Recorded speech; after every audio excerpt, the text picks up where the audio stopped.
செம்மணி விவகாரத்தில் மறைமுகமாக நீதித்துறையினூடாக அனுர அரசாங்கம் தலையீடு செய்கிறது என்பதை பாராளுமன்ற உறுப்பினர் அஜேந்திரகுமார் பொன்னம்பலம் அவர்கள் பாராளுமன்றத்தில் மிக தெளிவான ஒரு உரையை ஆற்றியிருந்தார். வழக்குகள் முடிவடைந்து தண்டனை காலத்தை அனுபவித்துக் கொண்டிருக்கிற கைதிகளுக்கு உடனடியாக ஜனாதிபதி பொது மன்னிப்பு வழங்க முடியும். இந்த அரசியல் கைதிகள் விவகாரத்தில் இவர்கள் உண்மையாக விசுவாசமாக நடந்து கொள்ளவில்லை. ஜனாதிபதி அவர்கள் இனவாதம் இல்லாத ஒரு தேசத்தை கட்டியெழுப்ப விரும்புவாராக இருந்தால் தையிட்டி விவகாரத்தில் இவர் சரியான காத்திரமான முடிவெடுத்திருக்க. பௌத்த சிங்கள பேரினவாதம் ஒரு தொடர் நிகழ்ச்சி நிரல்ல வடக்கு கிழக்குல செயற்படுது. அது எந்த ஆட்சியாளர் மாறி வந்தாலும் அந்த நிகழ்ச்சி திட்டம் மாறப்போவதில்லை. இன்றைக்கு அவங்கள் வடக்கு கிழக்குல ஒட்டுமொத்தமா முழுவதும் சிங்களமயப்படுத்த முடியுமோ அதுவரை இந்த நிகழ்ச்சி திட்டம் ஓடிக்கொண்டுதான் இருக்கு.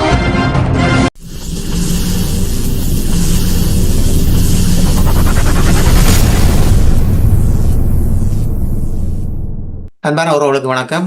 நீங்கள் பார்த்து கொண்டிருப்பது எஸ்டிஎஸ் தமிழ் தொலைக்காட்சி. எஸ்டிஎஸ் தமிழ் தொலைக்காட்சியில் வாரம் இடம்பெற்றுக் கொண்டிருக்கின்ற அரசியல் ஆய்வுகளத்தோடு இணைந்திருக்கின்றோம். அரசியல் ஆய்வுகளத்தோடு எங்களோட வளமை போலவே தாயகத்திலிருந்து பல ஆண்டுகளாக இணைந்திருக்கின்ற சபாகோதாஸ் அவர்கள் இணைந்திருக்கின்றார். இவர் வடக்கு மாகாண சபையின் முன்னாள் உறுப்பினராகவும் அது மட்டும் இல்லாமலுக்கு பல பொது தொண்டுகளுடன் வரலாற்று ஆசிரியராகவும் இருந்து வருகின்ற சபாகோதாஸ் அவர்களை மீண்டும் ஒரு முறை இணைத்துக் கொள்வதில் நாங்கள் அரசியல் ஆய்வுகளத்தில் மகிழ்வு கொள்கின்றோம். வணக்கம் சபா. வணக்கம். வணக்கம். மீண்டும் ஒரு முறை இணைந்திருக்கின்றோம். பலமை போலவே அரசியல் ஆய்வுகளத்தில் இந்த வாரத்துக்கான தகவல்களோடு நாங்கள் மேலதிக விடயங்களை கதைத்துக் கொள்வோம். இந்த வாரத்தில் நடைபெற்ற சில விடயங்களுடைய தொகுப்பாக நீங்கள் தருகின்ற பலமையான அந்த தொகுப்பை அறிந்தோடும். தமிழர் தாயகத்தை பொறுத்தவரையில் நேற்றைய தினம் முல்லைத்தீவு மாவட்டத்தில் குறிப்பாக முத்தியன்கட்டு பிரதேசத்தில் இராணுவ கேம்புக்குள் தகரங்கள் எடுப்பதற்காக அழைத்து செல்லப்பட்ட நபர்கள் 4 பேரில் ஒருவர் முத்தியன்கட்டு குளத்துக்குள் சடலமாக இன்று காலை எடுக்கப்பட்டிருக்கிறார்.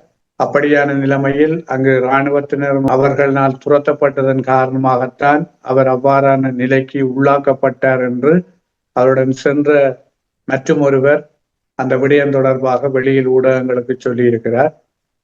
அதே நேரம் தமிழர் தாயக பகுதி எங்கும் குறிப்பாக இந்த செம்மணி புதைகுழி விவகாரத்துக்கு பிறகு காணாமல் ஆக்கப்பட்டோர்களுடைய அந்த உறவுகள் சேர்ந்து எதிர்வருகிற 30ஆம் தேதி வடக்கு கிழக்கு தழுவிய மாபெரும் போராட்டம் ஒன்றை செய்வதற்கு அவர்கள் ஒரு முஸ்தீப் ஒன்றை ஏற்படுத்தி இருக்கிறார்கள். அதே நேரம் இந்த அரசியல் கைதிகள் தொடர்பாக நாட்டின் நீதித்துறைக்கு பொறுப்பாக இருக்கிற அமைச்சர் சொல்லியிருக்கிறார், தன்னால் அரசியல் கைதிகள் தொடர்பாக எந்த முடிவுகளும் எடுக்க முடியாது என்று திட்டவட்டமாக சொல்லியிருக்கிறார். அதே நேரம் கடந்த வாரம் கொழும்பில் ஒரு குழுவினர் அனுரா கோகம என்ற கோஷத்தின் அடிப்படையில் ரயில்வே ஸ்டேஷனில் ஒரு குறிக்கப்பட்ட சிங்கள மக்கள் கூடிய ஒரு போராட்டம் ஒன்று செய்ய முனைந்த போது அடுத்த நாள் பாராளுமன்றத்துக்கு வந்த ஜனாதிபதி அன்றகுமார திசாநாயக்கா பல விடயங்களை நகைப்பாகவும் அடுக்குமொழியிலும் அதுக்கு மறுமொழிகள் சொல்லிக் கொண்டிருந்தார். அது மாத்திரமல்ல, தங்களை ஆட்சியிலிருந்து அப்புறப்படுத்த வேண்டும் என்று யாரும் சிந்திக்க கூடாது, அப்படி ஒன்றும் நடக்காது என்ற வகையிலும் அவருடைய பேச்சு பாராளுமன்றத்தில் அமைந்திருந்தது. அதனை விட தென்னிலங்கையிலும் வடக்கிலும் கிழக்கிலும் கூடுதலாக அனாமதேயமாக பல கொல்லப்பட்ட சடலங்கள் சில நாட்களாக அதிகரித்திருப்பதை நாங்கள் காணக்கூடியதாக இருக்கு. சில விடயங்கள், அதாவது பல அரசியல் களத்தில் நீங்கள் கூறியது போலவே இவர்களும் ஒரு 6 மாதம் பொறுத்து பார்ப்போம் என்றது போல நாங்கள் பல அரசியல் காலத்துக்கு சென்ற பல வகைகளில் பதிந்திருக்கின்றோம். அதிலே நீங்கள் கூறிய விடயம்தான் நடைபெற்றுக் கொண்டிருக்கின்றது. அதாவது இவர்களும் அதே குட்டையில் உரிய மட்டைகளான செயற்பாடுகள் நடைபெறும் என்பதை நாங்கள் கதைத்திருந்தோம். அந்த வகையிலே இந்த இன்னொரு பகுதியாக நாங்கள் பார்க்கக்கூடியதாக இருக்கின்றது. இந்த ஜனாதிபதி நினைத்தால்தான் அவருடைய சிறப்பு அதிகாரத்தின் மூலம்தான் அரசியல் கைதிகளை விட முடியும் என்ற ஒரு தகவலும் அந்த நீதியமைச்சர் கூறியிருந்தார். இது இலங்கை அரசாங்கத்தின் கட்டுப்பாட்டுக்குள் நீதிமன்றம் இருக்கின்றதா, அல்லது நீதியரசர்களின் கட்டுப்பாட்டுக்குள் நீதிமன்றம் இருக்கின்றதா, அல்லது நீதியமைச்சரின் கட்டுப்பாட்டுகள் இருக்கின்றதா? இது எதென்று அறிய முடியாத ஒரு சூழ்நிலையில் ஒரு சிக்கலாக இருக்கின்றது. அறிக்கைகள் முன்பின் முரணாகத்தான் இருந்து கொண்டிருக்கிறது.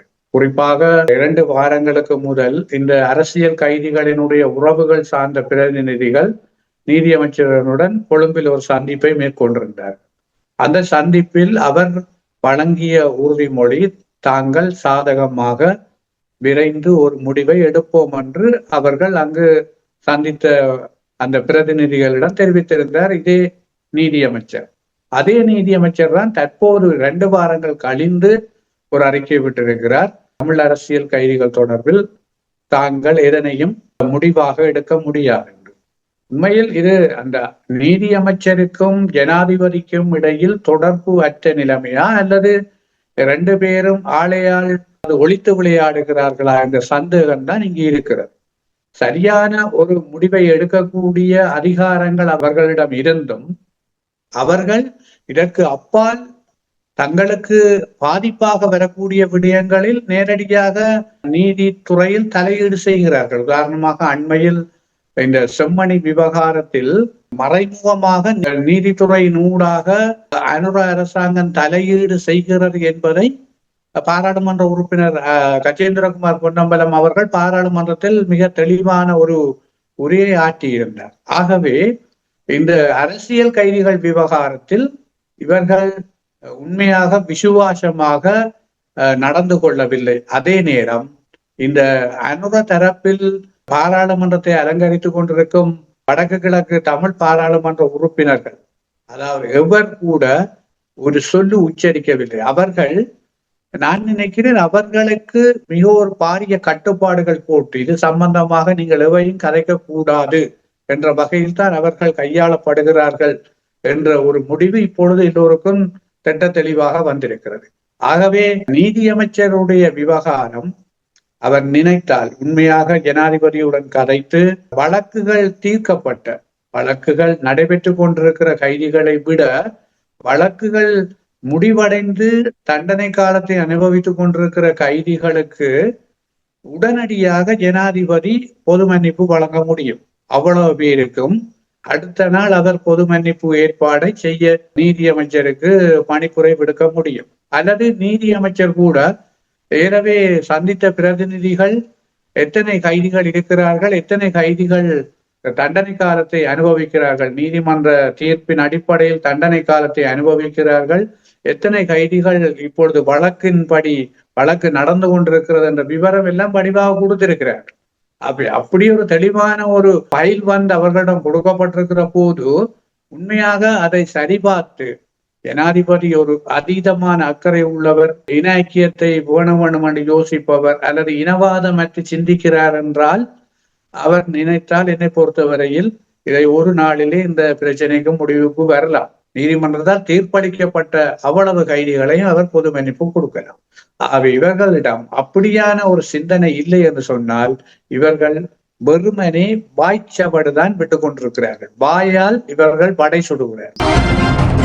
இப்பொழுது இருக்கின்ற ஜனாதிபதி அவர்கள் இந்த செம்மணி புதகுழி சார்பாகவும் சரி, அல்லது இந்த கைதிகள் விடுகின்ற விடயங்களாக பெற்றாலும் சரி, அப்படியான விடயங்கள் எதுவுமே பாராளுமன்றத்தில் பேசியதாக நாங்கள் காணவில்லை. அப்படி ஒரு சந்தர்ப்பங்கள் இருக்கின்றது அப்படியே பேசியதா? இனவாதம் அற்ற நாட்டை உருவாக்க போகிறோம் என்று வரிக்கு வரி மேடைக்கு மேடை சொல்லிக் கொண்டிருக்கிற இந்த ஜனாதிபதி ஒரு இனம் பாதிக்கப்பட்டு அந்த பாதிப்பின் உண்மைகள் வெளிக்கிளம்பிக் கொண்டிருக்கிற நேரத்தில் அது தொடர்பாக இவர் எவற்றையும் பேசாமல் அதை தவிர்த்து கொண்டு இவரால் எப்படி இன ஐக்கியம் பேண முடியும், அல்லது இனவாதம் இல்லாத நாட்டை கட்டியெழுப்ப முடியும்? இன்றைக்கு அன்ற அரசினுடைய மிக முக்கியமான அமைச்சர் பிமல் ரத்நாயக்கா சொல்கிறார், அதாவது வடக்கில் தான் இனவாதம் மேலோங்குகிறதாம், தெற்கில் அவ்வாறு இல்லையா.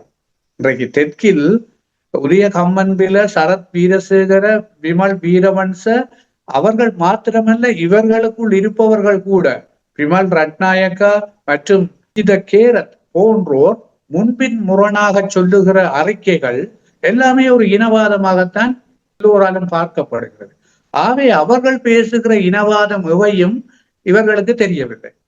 வெறுமனே தாங்கள் பாதிக்கப்பட்ட மக்களுக்கான உரிமையை கோரிக்கையை வைக்கிற மக்களை நோக்கி இனவாதம் பேசுகிறோம் என்று சொல்லுகிற இவர்களால், என்னை பொறுத்தவரையில் இவர்களால் எந்த நியாயமான தீர்வும் பாதிக்கப்பட்ட மக்களுக்கு கிடைக்கக்கூடிய வாய்ப்பு இல்லை. உண்மையாக அனுரகுமார ஜனாதிபதி அவர்கள் இனவாதம் இல்லாத ஒரு தேசத்தை கட்டியெழுப்ப விரும்புவாராக இருந்தால், தையிட்டி விகாரை விவகாரத்தில் இவர் சரியான காத்திரமான முடிவெடுத்திருக்கணும். இன்றைக்கு தையிட்டி விகாரைக்கு மாற்று காணி கொடுக்கணும் என்று சிந்திக்கிறார்கள் என்றால் அது சட்டவிரோதமாகத்தானே அந்த விகாரை அங்கு கட்டப்பட்டிருக்கிறது.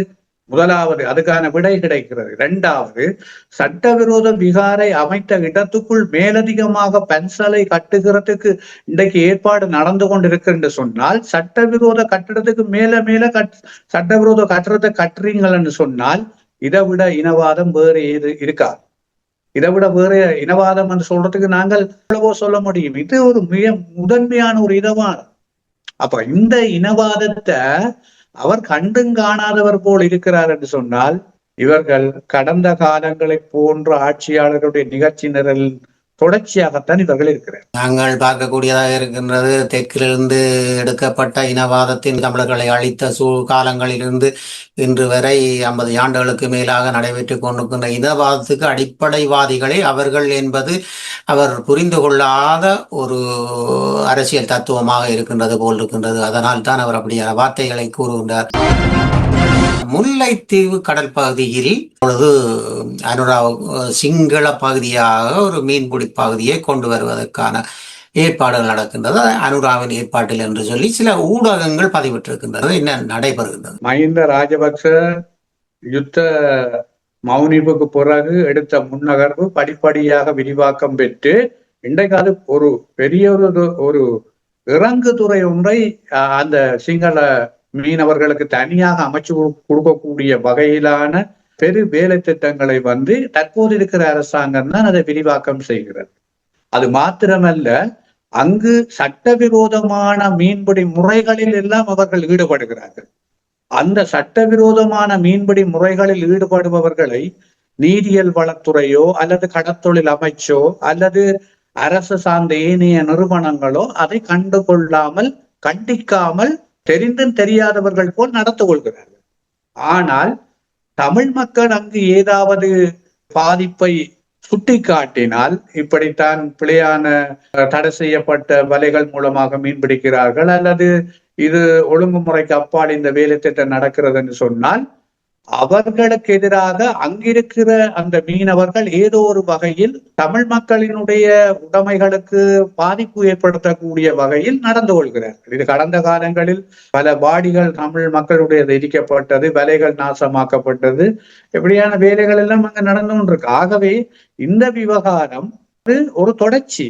அதாவது இந்த விவகாரத்துல நாங்கள் ஒன்றை தெளிவா புரிஞ்சு கொள்ளேலும், சிங்கள பேர்ணவாதம், பௌத்த சிங்கள பேர்ணவாதம் ஒரு தொடர் நிகழ்ச்சி நிரல்ல வடக்கு கிழக்குல செயற்படுது. அது எந்த ஆட்சியாளர் மாறி வந்தாலும் அந்த நிகழ்ச்சி திட்டம் மாறப்போவதில்லை. இதுதான் இந்த முல்லைத்தீவு விவகாரத்தில் மட்டுமல்ல, வடக்கு கிழக்கில் நடக்கிற அத்தனை சட்டவிரோத நடவடிக்கைகளிலும், அத்தனை சிங்கள குடியேற்ற விவகாரங்களிலும், பௌத்தமயமாக்கலிலும் அதுதான் இருக்கிறது. கடல் துறை அமைச்சர் பல வாக்குறுதிகளை வட மாகாணத்திலும் கிழக்கு மாகாணத்திலும் வழங்கி கொண்டிருந்த இந்த வேளையிலே நடைபெற்றுக் கொண்டிருந்த முல்லைத்தீவு கடற்பிரதேசம் சிங்களவர்களுக்கு ஆக்கி கொடுக்கக்கூடிய அந்த இதிலே இவர் முனைப்பாக வேலை செய்கின்றார் என்ற ஒரு தகவலும் ஊடகங்கள் வழியே வந்து கொண்டிருக்கின்றது. இப்பொழுது இவர் ஜனநாயகம் சார்ந்தது என்று சொல்லி வந்த அரசியல் கட்சியில் இருக்கின்ற இவர் செய்கின்ற இந்த விடயங்களால் இவருக்கான நிலைப்பாடு படி இருக்கின்றது. எஸ்டிஎஸ் தொலைக்காட்சியிலும் சரி, ஏனைய ஊடகங்களிலும் சரி, நான் அவர் தொடர்பாக கருத்துக்கள் கூற விரும்புவதில்லை. ஏனென்றால் அவர் கருத்து கூறக்கூடிய தகமை உடையவர் அல்ல. அவர் ஒரு ஏஜென்ட். அதாவது பின்கதவால் வந்திருக்கிறார். பின்கதவால் வந்தவர். அவர் பின்கதவால் கொடுக்கப்பட்ட வேலையை தான் அவரால் செய்ய இயலும். அது என்னை பொறுத்தவரையில வடக்கு கிழக்குல இவருக்கு முதல் இருந்த டக்ளஸ் தேவானந்தாவா இருக்கலாம், அதுக்கு முதல் இருந்த சிங்கள கடத்தொழில் அமைச்சர்களா இருக்கலாம், எல்லாரும் அதே வேலைதான். இதுல மாற்றம் வராது.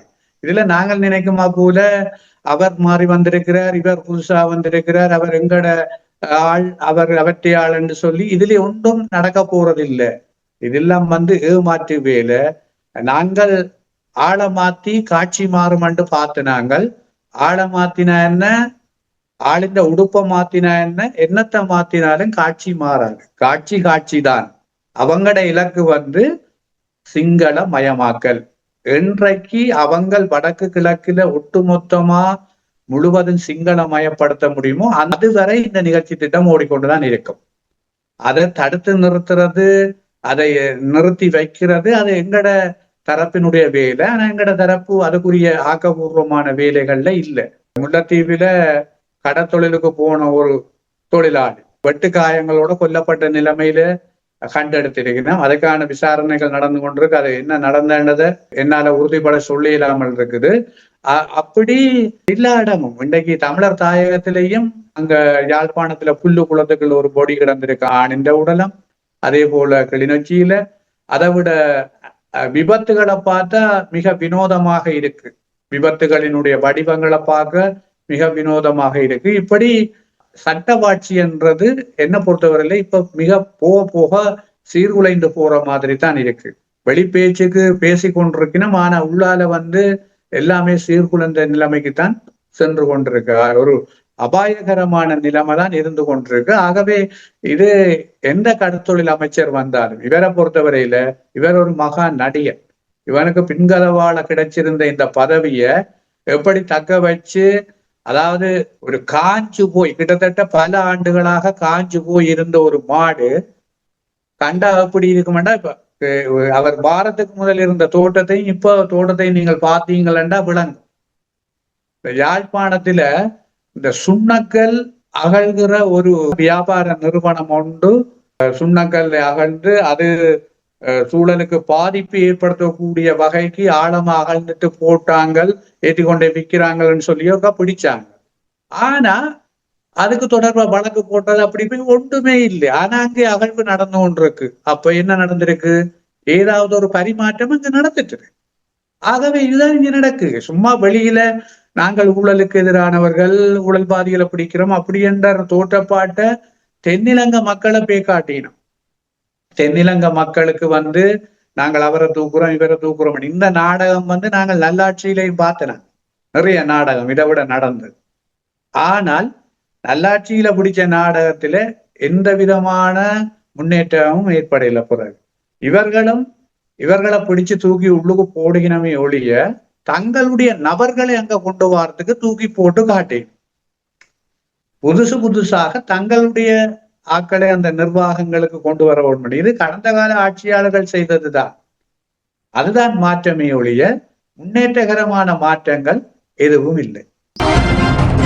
இப்பொழுது பார்க்க போனால் நாளுக்கு ஒவ்வொரு தீவிரவாத கொலைகள் சுடுகின்றார்கள் என்ற நிலைப்பாட்டில் இந்த ஆண்டில் மிக அதிகமான இது போன்ற நடைமுறைகள் நடைபெற்றிருக்கின்றது. பயங்கரவாத சட்டத்தின் கீழ் தமிழர்களுக்கு பாவிக்கப்பட்ட இந்த பயங்கரவாத சட்டத்தின் கீழ் உள்ள விடயத்தை நாங்கள் பார்க்கின்ற பொழுது, அப்படி என்றால் இந்த விடயத்தில் பழைய இருந்தவர்களின் ஆட்சியாளர்களின் நிலைப்பாட்டில் இந்த சுடுபாடுகள் நடைபெறுகின்றதா அல்லது இந்த அரசின் ஒரு ஏவுதல் இந்த நிலைப்பாடுகள் நடைபெறுகின்றதா என்பது புலம்பெயர் நாட்டில் எல்லோரும் பேசிக் கொள்ளுகின்ற ஒரு விடயமாக இருக்கின்றது. இந்த ஊடகங்கள் அங்கு இதை எப்படி பார்க்கின்றது? இங்கே பிரதி பாதுகாப்பு அமைச்சர் தெளிவாக ஊடகத்துக்கு சொல்லியிருந்தார். நான் ஊடகத்தில் அந்த செய்தியை தெளிவாக பார்த்தேன்.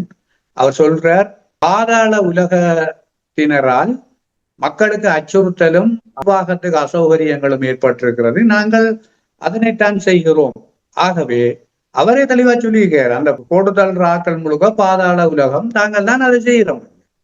ஆகவே இது கடந்த கால ஆட்சியாளர்கள். இன்றைக்கு இதுக்கு முதல் யூஎம்பி அரசாங்கம் யூஎம்பி அரசாங்கம் தங்களுக்கான ஒரு பாதாள உலகத்தை வச்சிருந்தது. பிறகு எஸ்எல்ஏபி மைந்தியாக்கள் வரைக்குள்ள அவ யூஎம்பியின் அண்டவுகளை போட்டு தள்ளிச்சினும், தாங்கள் ஒரு அண்டவுகளை உருவாக்கிச்சினும். அதே மாதிரி தான் இப்ப 2 அண்டவுகள் இருந்தது. ஒன்று யூஎம்பியின் அண்டவுகளும் எஸ்எல்ஏபியின் அண்டவுகளும் இருந்தது. இப்ப அது 2ஐயும் இவ சரி கட்டிடும். அப்ப இவ என்ன செய்யணும்னு சொன்னால், தங்களுக்கு ஏற்புடைய அண்டவள் நல்ல மன்றதை நான் ஏற்றுக்கொள்ளல. ஆதார உலகம் என்றதுதான் இன்றைக்கு நாட்டின் மிக மோசடியான நிலைமைகளுக்கு காரணம். அதை வளர்த்தது வேறு யாரும் இல்லை, அரசியல்வாதிகள் தான். முக்கியமான அரசியல்வாதிகள் தான் அவர்களை வளர்த்தது தங்களுடைய தேவைகளுக்காக.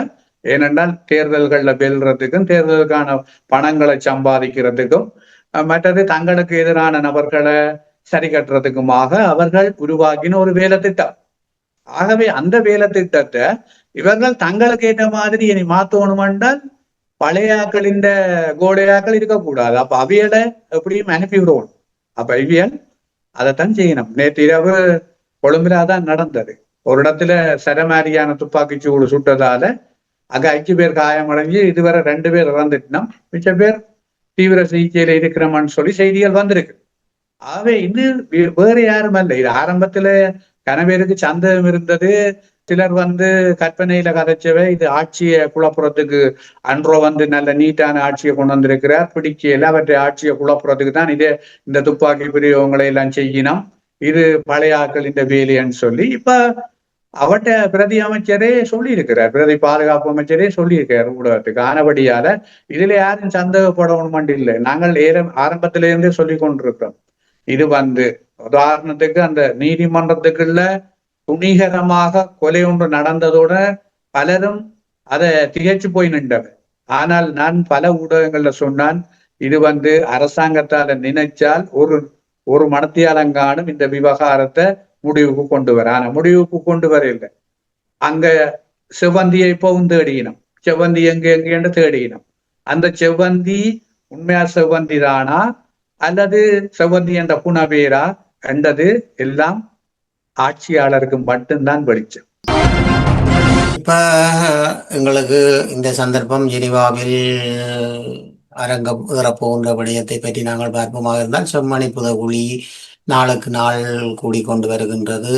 அது உண்மையில் தமிழர்களை அழித்தொழித்தது என்பது இன்று இந்த தகவல்களை புலம்பெயர் நாடுகளில் இருக்கின்ற எல்லா அரசுகளும் அல்லது அமைச்சர்களும் பார்த்து கொண்டிருக்கக்கூடிய ஒரு சூழ்நிலையாக இருக்கின்றது. இந்த சூழ்நிலையிலே இப்பொழுது இன்னொரு அத்துமீறலாக இருக்கின்றது இந்த இராணுவத்தினரால் கொல்லப்பட்ட அவருடைய விடயம். இது எங்களுக்கு சாதகமான விடயமாக இருக்குமா, ஜெனீவாக்கு பாதகமான விடயமாக இருக்குமா? எப்படி உங்களுக்கு அதை பார்க்கக்கூடியதாக இருக்கிறது? எங்களுக்கு சாதகமாக அந்த விடயத்தை நாங்கள் விரைந்து மாற்றிக்கொள்வோம். எங்களுக்கு ஏற்றது போல் மாற்றிக்கொள்ளணும் என்னன்னு சொன்னால், இன்றைக்கு இந்த முத்தியன்கட்டில நடந்த சம்பவம் உண்மையாக இந்த இராணுவம் யுத்த கால மனோநிலையிலிருந்து இன்னும் விடுபடையில்லை. யுத்த காலத்துல எப்படி தமிழ் மக்களை கொன்றொழிக்க வேணும் என்ற ஒரு சிந்தனையில் அவங்க இருந்தாங்களோ அதே மன எண்ணத்துல அவங்க தொடர்ந்து இருக்கிறாங்க. மற்றது அவங்கள்ட்ட இனவாதம் மிக மோசமாயிருக்கு.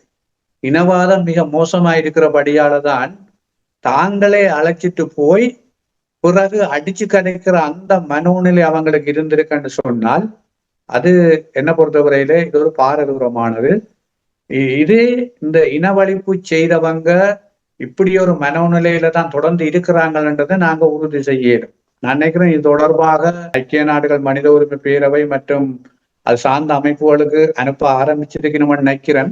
ஆகவே இந்த விவகாரம் எங்களால வலுப்படுத்தப்படுவது காலத்தின் கட்டாயம். அது மாத்திரமல்ல, நீங்கள் கேட்டது போல தற்போதைய UN ஹியூமன் ரைட்ஸ் கமிஷனர் அவர்கள் மிக தெளிவாக சொல்லி இருக்கிறார்.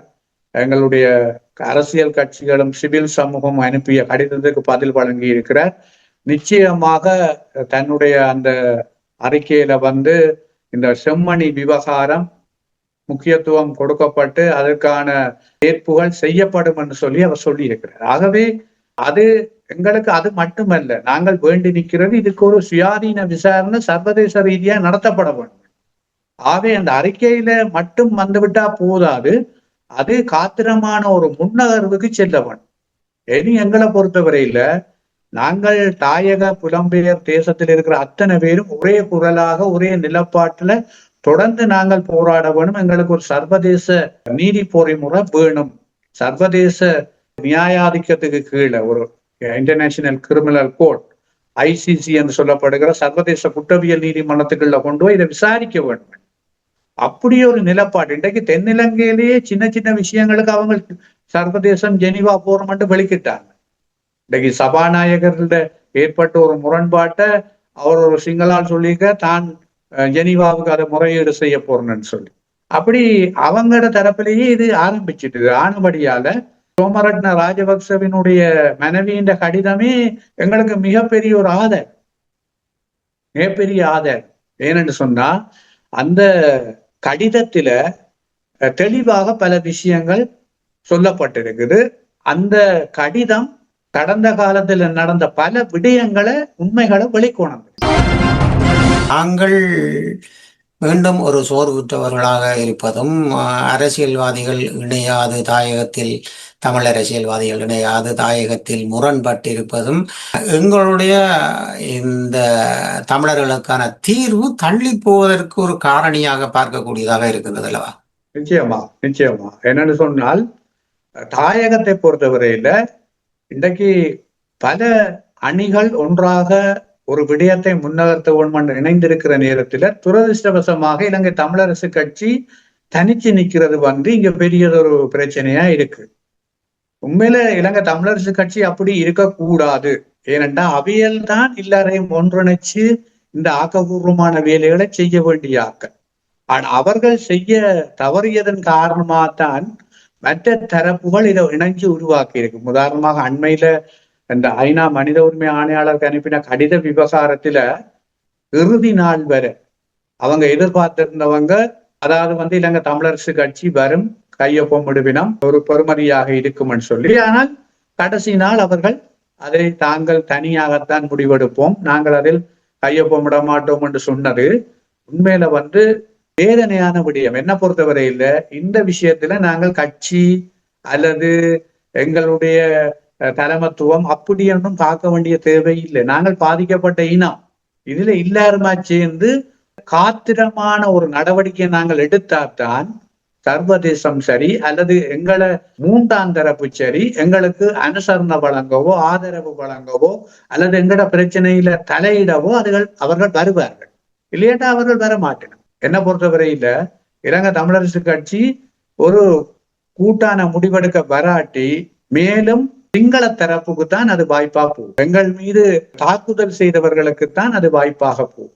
அவர்கள் தப்பிச்சு கொள்றதுக்கான வாய்ப்பு தான் அங்க உருவாகும். வெறுமனே கட்சி பதவி அல்லது தங்களுடைய தலைமை பதவி என்பதை தாண்டி எல்லா அணிகளாக சேர்ந்த தரப்பின் பிரதிநிதியாக இருந்த கஜேந்திரகுமார் பொன்னம்பலம் சொல்கிறார், நீங்கள் என்ன வேணுமென்றாலும் இதுல மாற்றங்கள் செய்யணுமா அல்லது திருத்தங்கள் செய்யணுமா, எப்படி அதை அமைக்க வேணும் என்ற எந்த கருத்துக்கள் இருந்தாலும் ஏற்றுக்கொள்ளப்படும், நீங்கள் இதை பேசி இதை மாற்றுங்கள் என்று தான் தகவல் அனுப்பியதாக சொல்கிறேன். ஆகவே இதில் விட்டு கொடுப்புகள் பல இருந்தும் ஏன் அதை அவர்கள் தவற விட்டிருக்கிறார்கள் என்றதான் இங்கே இருக்கிற பிரச்சனை. இது தனிப்பட்ட பிரச்சனை இல்லை, இது உண்மையில தமிழரசு கட்சியினுடைய தனிப்பட்ட பிரச்சனை இல்லை, இது இனம் சார்ந்த பிரச்சனை. ஆகவே தமிழரசு கட்சி என்றதும் இந்த இனம் சார்ந்த பிரச்சனையை தீர்க்க வேண்டும் என்றுதான் அங்கு பிரதான இலக்காக கொண்டிருக்கென்று சொன்னால் இதற்குள் அவர்கள் கட்டாயம் வந்திருக்கணும். இது இப்படியான பின்தளர்வுகளும் முறிப்புகளும் அது இனத்துக்குத்தான் பாதிப்பை கொண்டு வரும். உண்மை, நீங்கள் கூறுவது உண்மை. உண்மையாகவே இது இப்பொழுது நாங்கள் பல அரசியல் ஆய்வுகளத்தில் இருவரும் எத்தனையோ முறை கூறியிருக்கின்றோம். இது தனித்து நாங்கள் அரசியல் கதிரைக்காக அல்லது ஆட்சி கதிரைக்காக ஆட்சி பீடத்தில் நாங்கள் இருக்கின்றோம் என்பது காட்டிக்கொள்வதற்காக அமைக்கப்பட்டிருக்கின்ற இந்த சூழ்நிலை அல்ல. இந்த சூழ்நிலை போர்க்காலத்தின் பின் இவ்வளவு ஆண்டுகளின் பின்னும் நாங்கள் யுத்தம் மாறித்ததன் பின்னும் வேறுபட்ட நோக்குக்காகவும் பிரிவினை உள்ளவர்களாகவும் தமிழ் மக்களுக்கான சந்தர்ப்பம் கிடைக்கின்ற போதெல்லாம் நழுவிக்கொண்டு வெளியே நின்று நயவஞ்சகம் செய்கின்றவர்களையும் நாங்கள் பார்க்கக்கூடியதாக இருக்கின்றது. இந்த மக்கள் புரிந்து கொண்டிருந்தும் மீண்டும் மீண்டும் நடக்கின்றது என்பதை நாங்கள் பார்க்கும் பொழுது மக்கள் சரியான பதிலை அவர்களுக்கு கொடுக்கவில்லை என்பதும் தெரிகின்றது. அந்த வகையிலே இந்த நிலைப்பாடுகள் மாற வேண்டும் என்பதில் மட்டுமல்ல, இந்த நேரம் என்பது ஒரு மிக வித்தியாசமான நேரம். இந்த செம்மணி புதுக்குழியில் இவ்வளவு பெயரை கண்டெடுத்திருக்கின்றார்கள். இந்த கண்டெடுத்திருக்கின்ற இந்த ஒரு விடயமே ஒரு பெரிய பூதாகாரமாக உலக நாடெல்லாம் உலக அரசியல் களங்களில் எல்லாம் பேசுபொருளாக இருக்கின்ற பொழுது நாங்கள் மட்டும் எங்களுக்கான கதிரையை பிடித்து கொண்டு இருந்தால் காணும் என்று நினைப்பவர்கள் நிச்சயமாக ஒரு மாறுதலுக்கு வர வேண்டும். இந்த தருணமே ஒரு எழுச்சி மிக்க ஒரு போராட்டத்தை தாயகத்திலும் புலம்பெயர் நாடுகளும் செய்தால் இன்னும் மிக சிறப்பாக இருக்கும். இந்த ஐநாவின் ஒன்று கூடலுக்கு முன் என்பதும் உண்மையான விடயம். அதை புரிந்து கொண்டு செயல்படுவார்கள் என்று நினைத்துக் கொண்டு அடுத்த அரசியல் களத்தில் சந்திப்போம். நன்றி சபா கோதாஸ் அவர்களே, நீங்கள் இணைந்து கொண்டு தாயகத்திலிருந்து இவ்வளவு தூரம் பல விடயங்களை பேசிக் கொண்டமைக்கு நன்றி. ஒரு அவளை அரசியல் களத்தில் நாங்கள் வடக்கு மாகாண சபையின் உறுப்பினரான சபா கோதாசும் வரலாற்று ஆசிரியரும் இன்னும் பொது விடயங்களும் அரசியல் ஆய்வுக்களத்திலும் அரசியல் ஒரு ஆய்வாளராகவும் இருந்து பல விடயங்களை தமிழ் இனத்துக்கு என்ன தேவை என்பதை களத்தில் நின்ற ஒரு வீரனாக எடுத்து வருகின்றார். இந்த பண்பாடு என்பது எல்லோரிடமும் வராது. அவருடைய நோக்கு எங்களுடைய இனத்துக்கு என்னத்தை செய்தோம், எங்களுடைய இனத்துக்கு என்னத்தை செய்து நாங்கள் எழுச்சியோடு அவர்களை முன்கொண்டு வருவோம் என்ற ரீதியிலே இந்த அரசியல் களத்தில் பல விடயங்களை ஒரு உணர்வுபூர்வமான ஆக்கப்பூர்வமான செயற்பாட்டு பூர்வமான விடயத்தை எடுத்துக்கொண்டு வருகிறார். அந்த வேலை சபாபதி அவர்களுக்கு நன்றிகளை சொல்லிக்கொண்டு அடுத்த அரசியல் ஆய்வுக்களத்தில் இணைந்து கொள்வோம். நன்றி, வணக்கம்.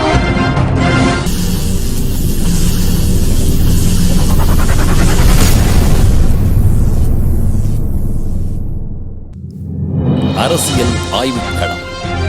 உண்மையோடு தமிழர்களின் உரிமை காக்க உரசிவிடும் தீக்குச்சி என தன்னை நிலைநிறுத்தி தமிழரின் அரசியல் பேசும் களமாக உங்களை தேடி வருகிறது அரசியல் ஆய்வுக்களம். அரசியல் ஆய்வுக்களம்.